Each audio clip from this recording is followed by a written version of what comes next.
kita ngerasa tidak terlalu penting emosi itu gitu. Tidak terlalu penting emosi Tidak itu. terlalu penting emosi itu. Padahal sebenarnya kalau kita pikir-pikir lagi, bukankah seumur hidup kita akan berkaitan dengan emosi ya sebenarnya? Iya, nggak ada yang terus terpisah dari emosinya. Terpisah dari emosi gitu.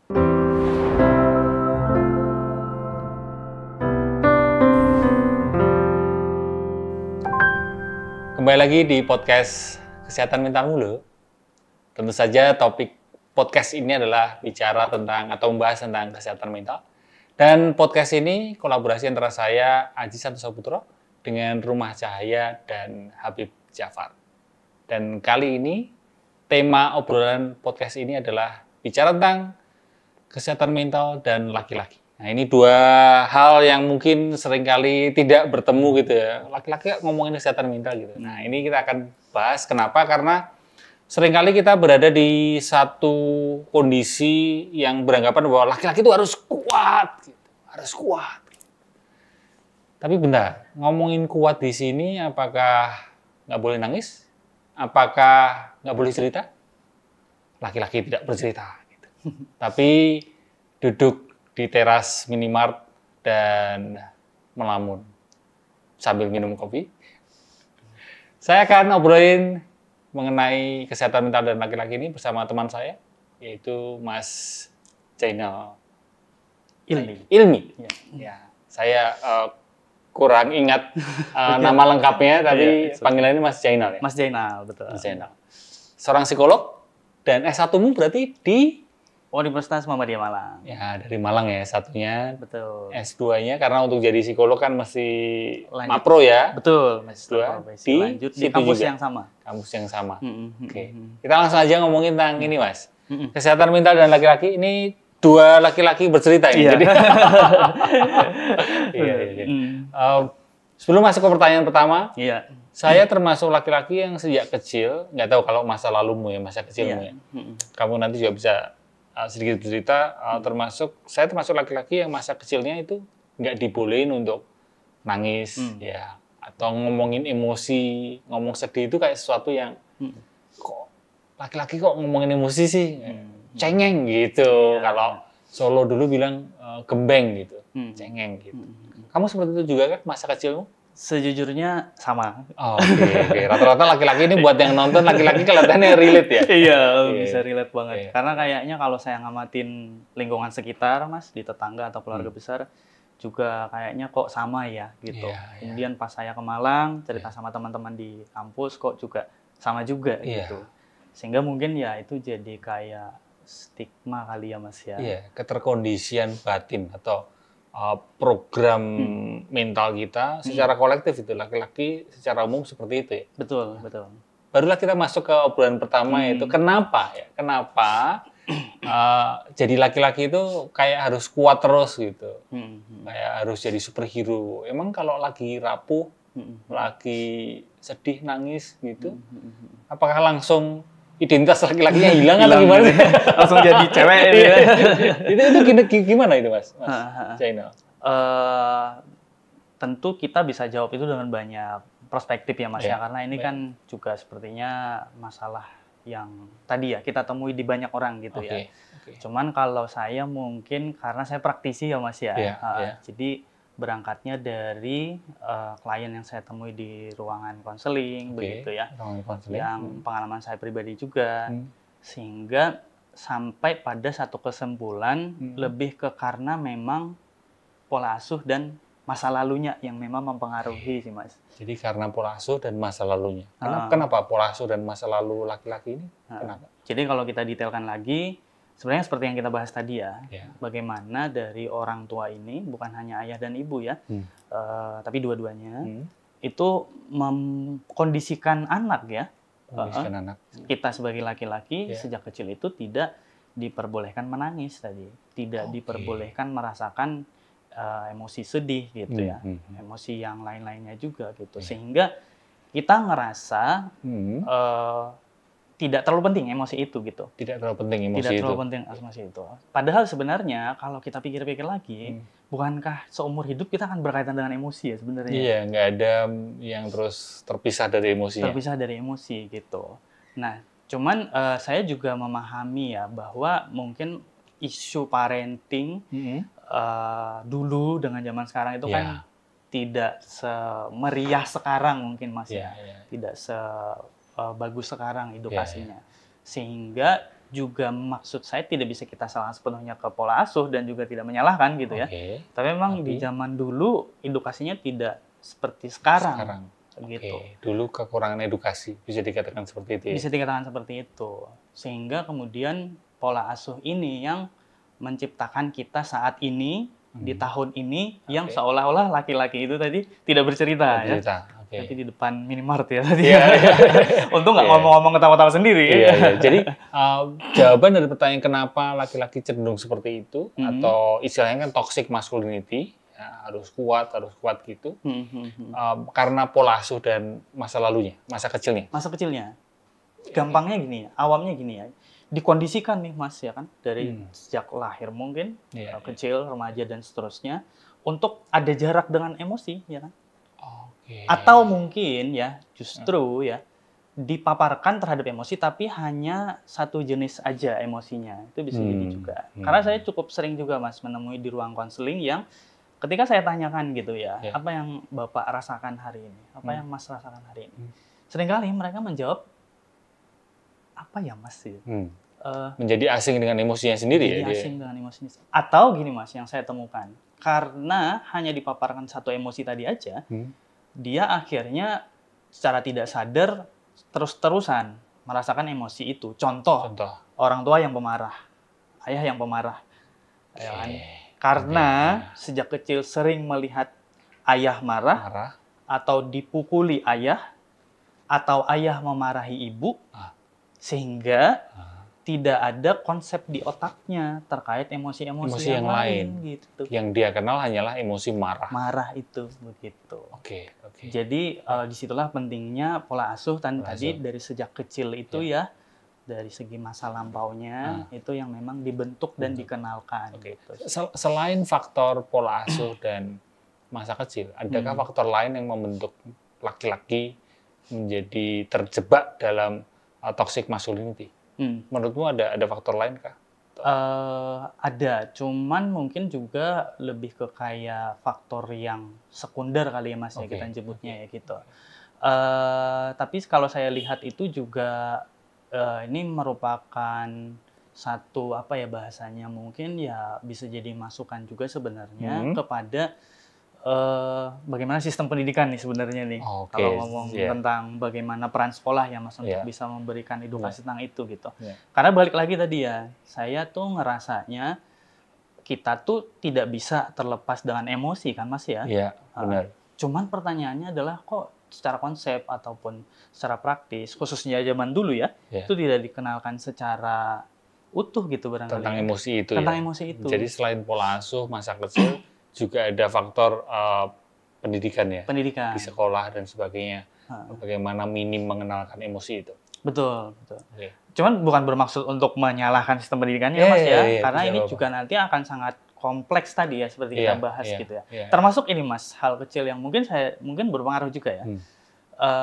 Terkait dengan film-film yang sering kita tonton. Nah, pertanyaan saya kepada teman-teman yang nonton juga mungkin ya. Kalau kita bandingkan ya superhero yang gendernya laki-laki dengan perempuan, lebih banyak mana kira-kira? Superhero-nya laki-laki. Laki-laki kan ya. Mungkin kalau dipresentasikan 80% laki-laki gitu ya, 20% perempuan gitu ya. Nah itu juga kan secara tidak sadar ya, membuat kita memaknai bahwa laki-laki itu harus kuat seperti gitu. Superhero. Seperti superhero itu gitu. Nggak boleh nangis, nggak boleh cemen, dan sebagainya gitu kan. Ya meskipun balik lagi tadi ya, hal-hal tersebut itu kan faktor-faktor yang sifatnya mungkin bisa kita lihat juga lagi pada orang yang berkaitan nih gitu, apakah muncul atau tidak jadi faktor per individu ya, lebih ke perlu dilihat per individunya seperti apa kan. Betul. Tidak bisa harus dipukul rata gitu ya. Betul. Tapi kita sepakat bahwa ternyata banyak faktor yang membentuk laki-laki menjadi terjebak dalam toxic masculinity. Betul.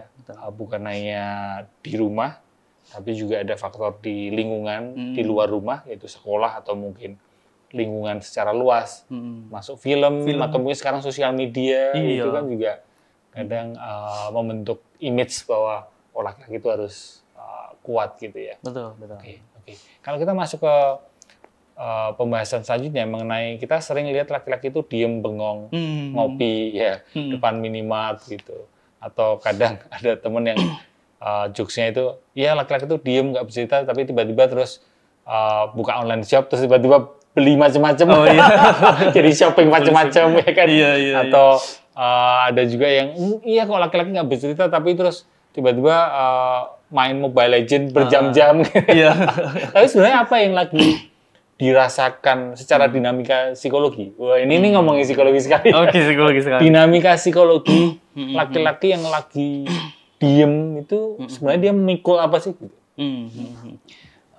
Mungkin saya kasih konteks lagi, balik lagi Mas ya. Ini kan kita bicaranya akan bisa sangat lebar. Laki-laki yang mana dulu nih gitu kan.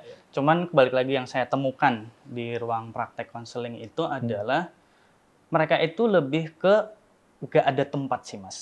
Oke. Gak ada tempat. Misalnya pada seorang suami yang memikul beban, mungkin ada tagihan bulanan yang harus dibayarkan ya kan.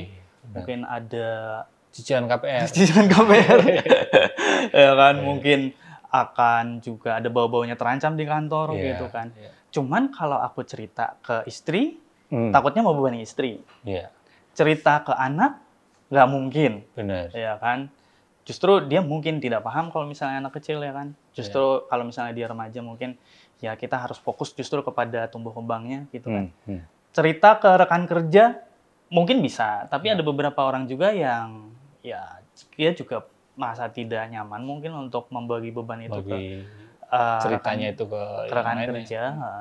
Tapi di sisi yang lain ya saya melihat sih sebenarnya sudah mulai aware ya sekarang beberapa rekan kerja ataupun di konteks profesional ya Mas sudah mulai lebih aware. Cuman pada intinya adalah masih terkungkung. Nah, pada diri ini yang ngerasa tidak punya tempat gitu. Tidak punya tempat untuk bercerita.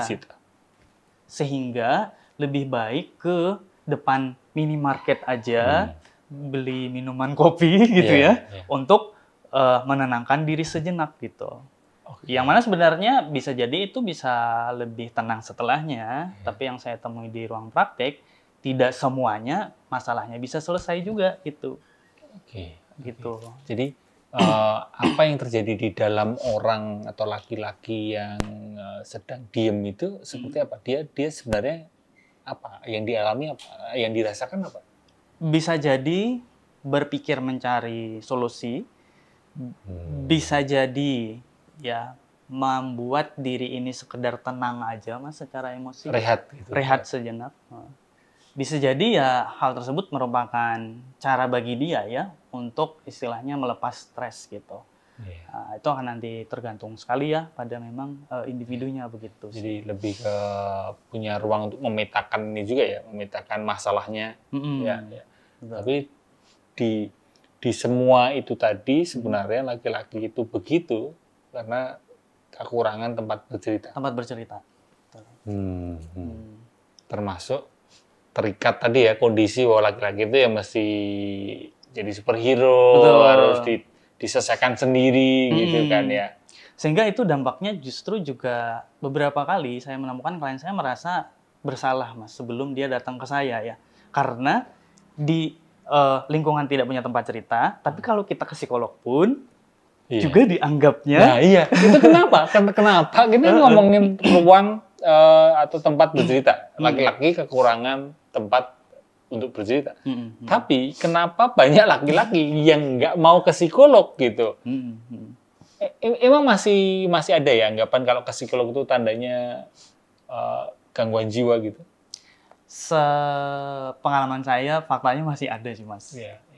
Bahkan ini ya, secara umum ya, apalagi di spesifik ke laki-laki, ini cukup kental banget ya stigma itu ya. Betul. Sehingga membuat ada beberapa yang pada saat proses konseling awal, itu banyak denial-nya ya mereka ya. Aku mau nanya, kalau laki-laki datang konseling kamu, mereka cenderung dipaksa pasangannya, dipaksa istrinya gitu nggak sih? Atau dipaksa temennya gitu? Betul lagi. Jarang sekali kesadaran sendiri? Jarang. Dan itu susah kan dalam proses konseling? Iya, susah. Ya, kan? Susah ketika orang itu tidak datang berdasarkan kesadaran dirinya sendiri kan? Betul, betul. Jadi banyak yang datang itu, saya juga bingung Mas mau cerita apa. Saya di sini karena diminta, disuruh, dipaksa sama istri saya aja gitu.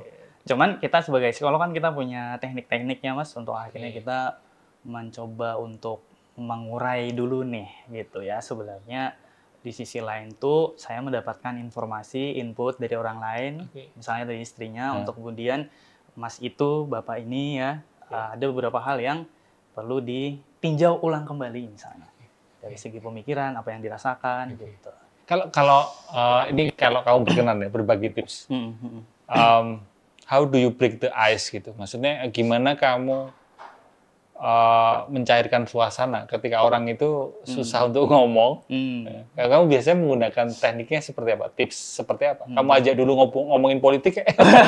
Laki-laki kan kadang langsung nyambung ya, atau ngomongin bola. Gimana kalau selama ini sebatas pengalaman gimana? Ini juga style saya ya Mas. Iya, setiap orang, makanya aku tertarik di situ. Setiap orang pasti beda-beda sebenarnya. Karena saya pribadi itu ngerasa cepat akrab sama sesama laki-laki itu dengan merasa seumuran, Mas. Sehingga saya buat saya ini secara umur tuh kurang lebih sama gitu. Tapi saya juga lihat ya, misalnya ketika dia memang masih mas-mas gitu saya buat secara umur itu sama. Nah, cuman kalau bapak-bapak, tetap saya cari konteks lain yang sekiranya sama tadi, Mas. Cari kesamaan lah. Hobi bisa. Hobi. Sehingga hal tersebut itu biasanya saya gali dulu nih sama si pasangannya itu. Jadi ada pre dulu sebelum ketemu orang, kamu biasanya akan ngobrol dulu dengan. Betul. Jadi kayak gali data dulu lah kali Mas ya. Kolek data ya. Kolek data, terus kemudian biasanya saya juga titip tuh ke istrinya. Misalnya kalau dalam hal ini suaminya yang agak sulit untuk dikonseling ya, titip juga tuh ke istrinya untuk meyakinkan suaminya supaya tidak terlalu terpaksa gitu. Iya betul. Meskipun terpaksa tapi setidaknya tidak terlalu terpaksa. Betul. Jadi cari kesamaan, titip ke istrinya gitu. Bisa jadi juga saya minta istrinya untuk testimoni ya gitu. Testimoni apa yang Anda rasakan gitu. Setelahnya. Karena biasanya kan couple counseling kalau saya satu pihak gitu ya Mas. Untuk kemudian nanti ada pertemuan bersama. Begitu. Balik ke pertanyaan tadi. Jadi kalau lebih dalam lagi kenapa laki-laki enggan ke psikolog? Kan katanya perlu ruang bercerita. Tapi ini ada ruang bercerita ini. Gitu. Iya. Kenapa enggan ke psikolog? Belak-belakannya bahasanya mungkin gengsi ya Mas akhirnya ya. Pride sebagai laki-laki itu. Karena balik lagi tadi ya, ketika udah masuk pintu konseling, kayak distempel, lu lemah gitu kan. Nah gitu kan. Pas keluar pintu konseling, masih dengan stempel itu gitu kan. Meskipun orang lain tidak mengatakan demikian, tapi stigma tadi kan, yang menciptakan itu sehingga dia pribadi berpikir seperti itu. Gitu. Dan itulah yang membuat laki-laki cenderung enggan ke psikolog karena itu ya. Betul. Kayak semacam aku bayangin itu, nggak tahu kalau menurutmu gambaranku benar nggak ya? Kayak semacam terprogram ya. Kita laki-laki itu kayak diinstal sebuah aplikasi program gitu yang itu tadi kayak harus kuat gini-gini gitu. Padahal itu program itu juga belum tentu benar gitu. Betul. Atau bahkan program itu sudah expired gitu, udah usang gitu kan. Tapi terus kita bawa. Jadi ketika ngomongin, oke aku perlu ruang bercerita, tapi aku juga nggak mau cerita. Betul. Jadi rumit sendiri. Jadi terus antar apps yang udah di-download ini udah bukan kita sendiri yang download, bahkan orang lain yang mendownloadkan ke kita, di-upload ke kita, itu jadi crash gitu, jadi konflik sendiri gitu ya. Betul. Terprogram itu ya. Oke, lanjut ya ini ya. Iya. Menurutmu apa bahayanya kalau di jangka pendek atau jangka panjang kalau laki-laki terus berpura-pura baik-baik saja, padahal biasanya kan di dalamnya kacau gitu. Kelihatan tegar, apalagi di depan mungkin pasangannya tegar, tapi di dalamnya ambiar gitu. Iya. Itu jangka pendek atau jangka panjangnya apa ini ya dampaknya?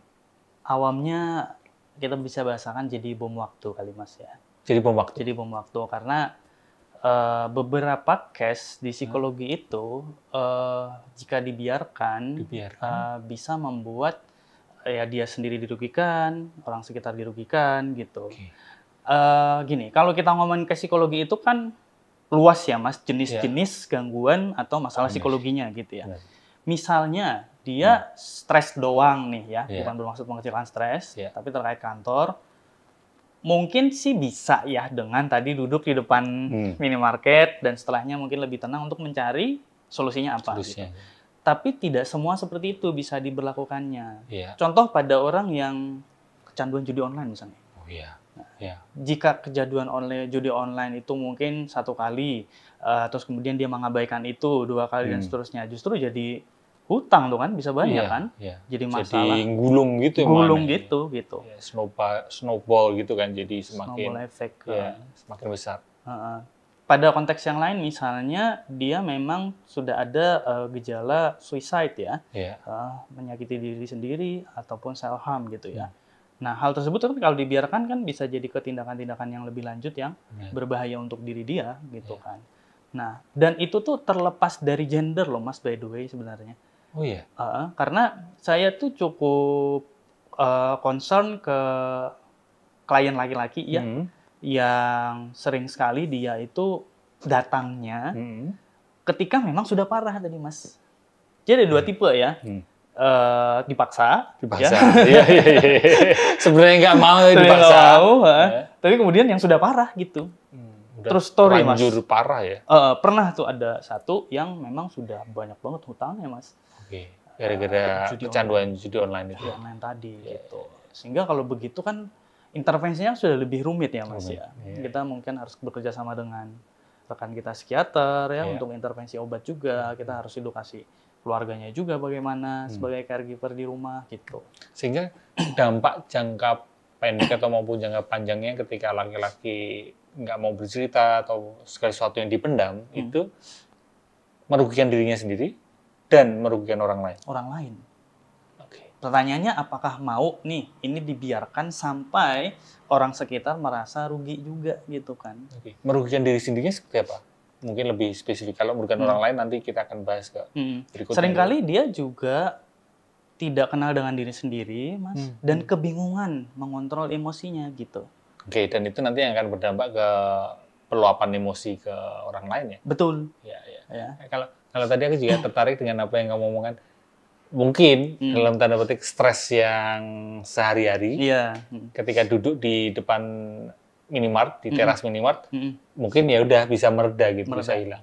Itu kayak gambarannya kayak sakit fisik ya, atau kecelakaan fisik.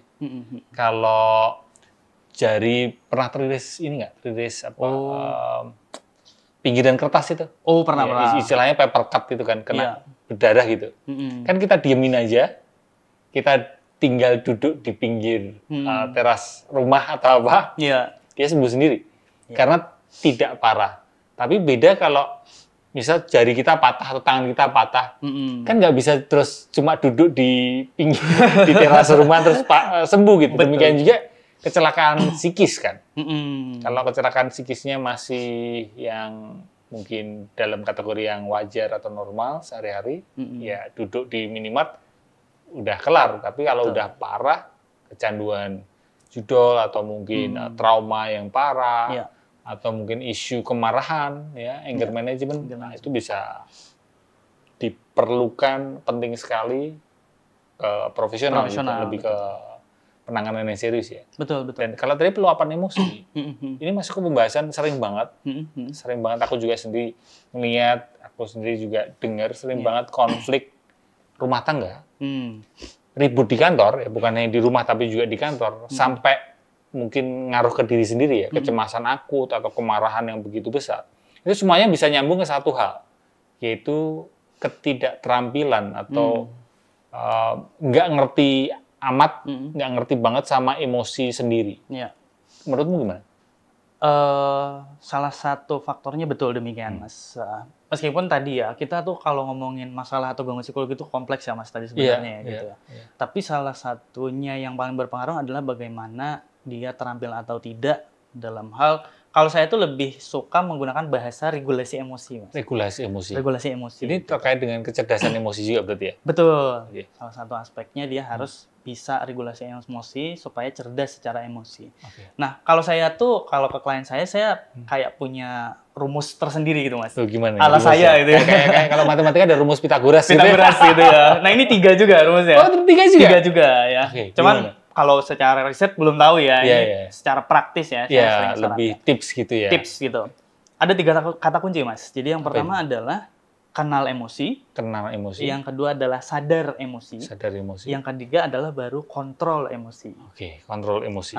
Nah, seringkali kasus atau konflik pernikahan gitu, ini tuh berangkat dari salah satunya ya mungkin suami atau istri. Dia pribadi memang belum kenal gitu, Mas, sama emosinya gitu. Bahkan dia memahami emosi itu pun hanya sebagai bentuk kemarahan gitu. Ini salah kaprah yang banyak terjadi di masyarakat ya, Mas ya. Menyebut kata marah sama dengan emosi gitu. Iya. Itu tuh saya berulang kali tuh, Mas, luruskan. Aku baru emosi. Itu dia beranggapan adalah marah. Aku baru marah. Betul. Itu pun kadang dari hal itu ya, Mas, itu saya harus edukasi dulu gitu. Dari yang mendasar sekali. Dari yang mendasar dulu, poin di mana itu kenal emosi tadi gitu. Akhirnya saya harus kenalkan ya 6 emosi dasar manusia. Ya, macam-macam gitu ya. Mungkin teman-teman juga boleh nanti searching aja di Google, gampangnya klik aja spektrum emosi gitu. Tulis aja di Google spektrum emosi, nanti akan muncul banyak. Iya, gitu. Emotion wheel kalau nggak salah. Emotion wheel. Iya. Nanti Mbak Feni minta tolong ditampilin ya nanti emotion wheel di sini. Iya.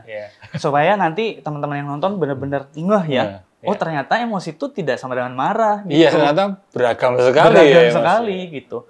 Nah, di ruang konseling, sesi itu aja, Mas, biasanya bisa menghabiskan 60 menit sendiri.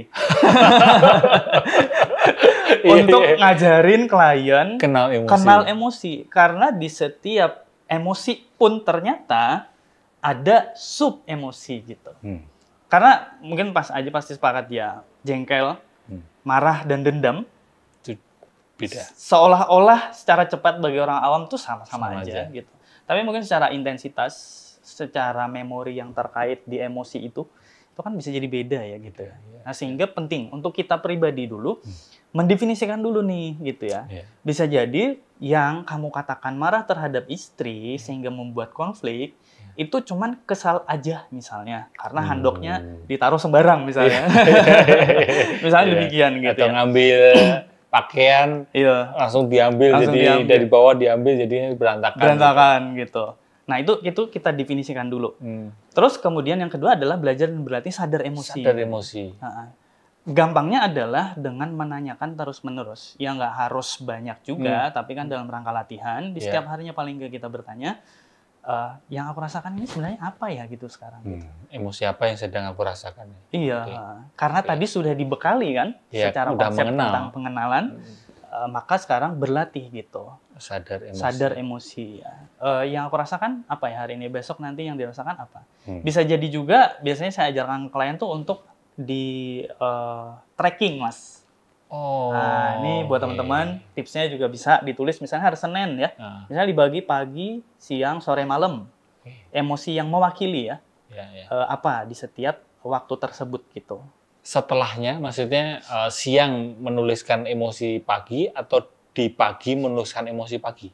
Tergantung orangnya biasanya kalau saya. Kalau memang memungkinkan langsung di saat itu. Kalau misalnya rada sibuk sebenarnya nggak masalah malam. Karena kan dia juga punya ruang untuk refleksi Mas ya. Untuk merenungi dari pagi, siang, sore, malam itu sebenarnya apa sih yang apa aja emosinya ya. Karena kan problem orang modern ini apalagi di Jakarta ya Mas ya. Itu sering nggak sih Mas Aji menemukan kayak tiba-tiba malam gitu. Ini sekalian ini ya, curhat dari Malang ke Jakarta baru 2 bulan. Baru 2 bulan. Itu saya pribadi merasakan itu Mas. Begitu cepatnya. Begitu cepatnya ya, flow Jakarta itu ya. Jadi tiba-tiba malam ya? Tiba-tiba malam Mas, Jakarta itu. Saya belum sadar sepenuhnya gitu pagi, siang, sore untuk menikmati momen itu gitu ya. Tapi tiba-tiba malam gitu. Nah, jadi penting untuk kita sadar emosi tadi, tracking tadi ya. Tracking tadi. Nah, kalau sudah kenal, sadar, baru nanti masuk regulasi, ke kontrol. Kontrol emosi. Mengontrol emosi. Ada salah satu teknik itu namanya stop ya. Stop. Itu adalah Apa akronim, S-nya itu adalah stop berhenti. Oke. T-nya itu adalah take a breath, tarik nafas. Okay. Kemudian O-nya itu adalah observe. Kemudian yang terakhir P-nya itu proses. Jadi stop itu kita berhenti dulu, misalnya kita mau marah atau pas lagi marah. Lebih sering sih pas lagi marah. Pas lagi marah, langsung kita sadari untuk stop. Karena tadi sudah berlatih sadar kan sebelumnya. Nah, terus kemudian take a breath ya, tarik nafas, hembuskan nafas, bisa pakai teknik pernapasan 478 itu ya Mas ya. Mungkin teman-teman bisa googling aja nanti seperti apa, bisa pakai box breathing ya. Teknik pernapasan kotak dan sebagainya. Ya, minta tolong nanti Mbak Feni ya, 478. Ini daging misalnya ya, podcastnya langsung ngobrol sama ini. Supaya nanti teman-teman dapat banyak manfaatnya ya kan. Nah, yang O-nya itu dia observasi apa yang terjadi setelah tarik nafas dan hembuskan nafas itu, dan kemudian proses itu yang melanjutkan aktivitas atau apa yang dia lakukan atau kegiatan dia di saat itu. Responnya apa ya? Responnya apa berikutnya? Responnya ketika mengalami emosi itu, apakah mau A, mau B, atau mau C gitu? Betul. Di prosesnya gitu ya? Contohnya gini, di kantor ya. Ada atasan lewat yang kita tuh kalau melihat mukanya aja udah sebel banget. Oke. Kita sadar kita sebel, maka kita stop langsung. Berhenti sejenak, berdiam secara fisik, boleh juga duduk, take a breath kan, tarik nafas, hembuskan nafas. Terus kita observasi setelah melakukan teknik pernapasan itu apa yang terasa ya, gitu. Terus kemudian kita lanjutkan lagi. Mungkin kita pas lagi masuk kantor di jalan, tuk-tuk lihat atasan itu gitu kan, atau pas sudah di meja kantor, ya udah kita lanjutkan aktivitas gitu. Nah itu yang akhirnya membuat setiap pihak, istri atau suami, dia pribadi punya rem gitu, Mas. Oh, ini kalau di konteks relasi ya? Relasi kan tadi kan. Dia pribadi punya rem gitu. Nah, masalahnya hal-hal kayak gitu tuh kan nggak diajarin di sekolah, Mas. Iya, makanya waktu kecil itu kan kita diajarin jangan nangis. Nah, kalau jatuh, itu jangan nangis gitu. Biasanya kan harus tabah. Ya, ini kembali lagi ke konteks laki-laki kan. Laki-laki kalau jatuh, jangan nangis. Atau kadang kalau nangis, dialihkan itu lihat balon, atau zaman sekarang langsung disodorin iPad, sodorin main game gitu. Tapi sekarang ini kan ketika kita udah gede gitu, jatuh itu kan nggak cuma di fisik kan. Betul. Kita seringkali patah itu patah hati, ya kan? Jatuh itu di ranah psikis. Kita dulu lutut kita yang kena gitu. Sekarang kan kena mental. Iya, bahasanya kena mental. Dan nggak pernah ada yang ngajarin mesti gimana gitu. Itulah pentingnya ini, kita belajar tentang kecerdasan emosi, atau regulasi emosi. Meskipun kita sudah terlewat atau terlanjur dewasa. Betul. Jadi itu satu konsep yang boleh dicoba gitu untuk kemudian akhirnya seenggaknya kita punya konsep dulu kali ya Mas ya. Nggak bingung-bingung amat gitu loh ketika tadi marah yang meledak-ledak ataupun sedih yang membawa pada kesendirian ya, kesepian gitu. Jadi seenggaknya paham dulu nih gitu. Alangkah baiknya kan memang hal semacam ini diajarkan sejak dini ya, sejak kecil. Betul. Makanya tadi kan kita bicara juga di ruang lingkup parenting atau mungkin di dunia pendidikan dan sebagainya, diajarkan sejak dini. Tapi ketika ini kan yang nonton kan kemungkinan kan sudah bukan anak kecil lagi. Mereka udah seusia kamu, bahkan seusia aku gitu. Betul. Perlu juga kan, karena ada beberapa teman gue yang bilang udah terlambat lah, belajar tentang regulasi emosi. Gimana menurutmu? Gampangnya untuk kita nge-counter lah Mas ya. Iya, perlu pembahasan kan. Counternya adalah, kita ajak diskusinya adalah balikin lagi kayak, memang setelahnya ini, di usia-usia, di tahun-tahun berikutnya, akan terlepas tadi balik lagi sama emosi. Iya, enggak sih. Tetap meskipun sudah dikatakan terlambat, sudah tua gitu, tapi tetap aja ilmu ini perlu kita pelajari. Bukankah ada yang mengatakan belajar itu seumur hidup, gitu kan? Bukankah nanti sebenarnya ini bisa berguna untuk anak, kalau belum punya anak, kalau sudah punya anak untuk anak berikutnya, karena bisa anak pertama tuh kata orang percobaan. Nah, sehingga bekal kan sebenarnya ini bukan hanya untuk diri sendiri ya. Tapi tidak ada kata terlambat lah ya. Tidak ada kata terlambat seperti itu. Bukan hanya buat diri sendiri, tapi juga buat orang lain, terutama orang-orang yang kita cintai gitu ya. Betul. Meskipun mungkin selama ini sudah emosinya sudah meledak nggak karu-karuan, tapi tetap aja kita perlu upaya di umur kita yang tersisa untuk sebaik mungkin punya kesadaran akan emosi. Iya, iya betul. Karena balik lagi tadi Mas, kita kan keseharian kita itu kan dilihat anak gitu ya, dilihat orang-orang sekitar, sehingga apa yang kita rasakan emosinya itu bisa jadi berdampak sama orang lain dan sejauh itu lo dampaknya gitu kan. Iya, iya. Gitu sih. Benar. Oke, terima kasih Zainal Ilmi. Ya, mungkin ada terakhir ini yang ingin kamu sampaikan terkait dengan laki-laki dan kesehatan mental dan kecerdasan emosi. Pesan buat seluruh laki-laki yang nonton video kali ini. Kalau misalnya kamu ngerasa butuh bantuan profesional atau dalam konteks ini psikolog atau psikiater, datang aja nggak apa-apa karena kita itu tugasnya bukan hanya untuk mengobati agar sembuh. Tapi psikolog itu ada bidang-bidangnya Mas ya. Ada fokusnya, ada konsentrasinya masing-masing dan kita tuh bukan hanya konseling juga yang kita gunakan, bisa jadi kita coaching juga gitu ya. Untuk kemudian bisa lebih bertumbuh potensinya ya.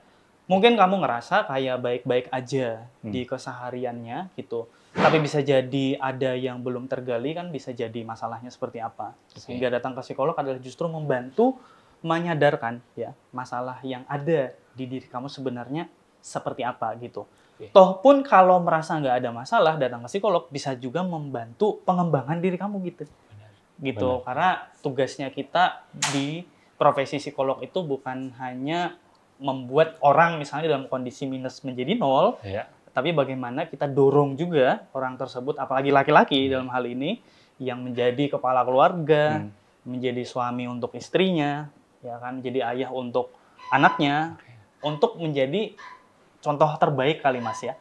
Yang itu butuh mungkin barangkali pendampingan atau tadi mungkin konsul bersama profesional kita.